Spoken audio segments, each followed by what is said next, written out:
गुन्हे शाखा सामाजिक सुरक्षा पथकाला एक माहिती मिळालेली होती की अंबाझरीच्या हद्दीमध्ये ड्रीम स्पा फॅमिली सलून म्हणून एक सलून आणि स्पा आहे, जिथे मुलींना देहव्यापाराकरता प्रवृत्त केल्या जातं.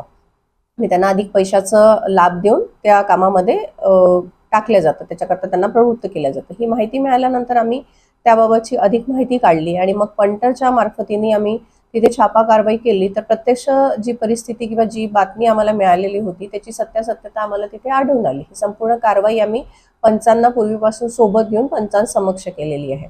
यामध्ये मुख्यत्वे 3 आरोपी आहेत. जो व्यक्ती होता तिथे तो होता निर्भय बलबीर चंद्रमणी म्हणून, जो सगळा कारभार तिथला बघत होता.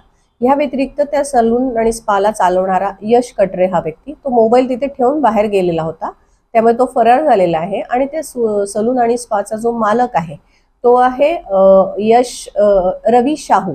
तर तो पण आपल्याला मिळून आलेला नाही आहे. तिथे 3 पीडित आपल्याला मिळालेले आहेत. आणि मग या सगळ्यांचे मोबाईल आणि तिथे असलेली कॅश हे सगळं मिळून साधारण 94,000चा माल आपण जप्त केलेला आहे. हे जे स्पा आहे हे टिळकनगर मध्ये आहे, अगदी प्राईम लोकेशन मध्ये आहे आणि हे साधारण 6-8 महिन्यापासून चालू आहे. ते स्पाच्या नावावर तिथे जे काही चालू असतं ह्याची माहिती जवळपास आजूबाजूच्या लोकांना पण होती आणि इतरही म्हणजे तिथे येणाऱ्या ग्राहकांना पण बऱ्यापैकी त्या संबंधातली माहिती होती. किंबहुना त्यांचे ग्राहकही बऱ्याच ठिकाणचे असल्याचं लक्षात आलं. तिथे जो ग्राहक मिळाला त्यावरून सर्व स्तरातल्या लोकांना त्याची माहिती असल्याचं निश्चित होत आहे.